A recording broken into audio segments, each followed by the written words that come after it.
অনেক বছর যাবৎ ময়মনসিংহ শহরের স্থানীয় বাসিন্দা হলেও আজ পর্যন্ত শশী লজে যাওয়া হয়নি। এই প্রথম আমি শশী লজে গিয়েছিলাম। এই ব্যাপারটা সত্যিই খুব আশ্চর্যজনক যে কেন যাইনি। আমার বাড়ির কাছে শশী লজ, অথচ একবারও যাইনি। সত্যি প্রথম গিয়ে আমি খুব আফসোস করলাম যে এত সুন্দর জায়গায় আমি আগে কেন আসিনি।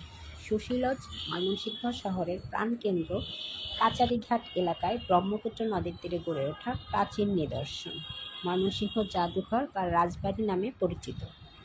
আসেন সংক্ষেপে জেনে নিই শশী লজের ইতিহাস। ঊনবিংশ শতকে মহারাজ সূর্যকান্ত আচার্য এই রাজবাড়িটি নির্মাণ করেন। বাড়িটি তার দত্তক ছেলে শশীকান্ত আচার্য চৌধুরীর নামানুসারে নামকরণ করা হয়। এখানে কিভাবে প্রবেশ করতে হবে?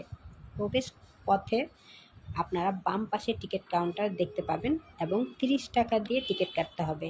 আর যারা আপনারা ছাত্র, তারা অর্ধেক টাকা দিয়ে মানে 15 টাকা দিয়ে টিকিট কাটতে পারবেন। রবিবার ছাড়া প্রতিদিন আপনারা এখানে ঘুরতে আসতে পারবেন। সময় সকাল 10টা থেকে বিকেল 5টা পর্যন্ত। তবে 1টা থেকে 1টা 30 পর্যন্ত বন্ধ থেকে লাঞ্চ টাইমের জন্য। ভেতরে কী আছে দেখার জন্য দ্রুত চলে আসেন, একবার হলেও ঘুরে যাবেন। আমার মতো মিস করবেন না এত বছর যাবত। ধন্যবাদ।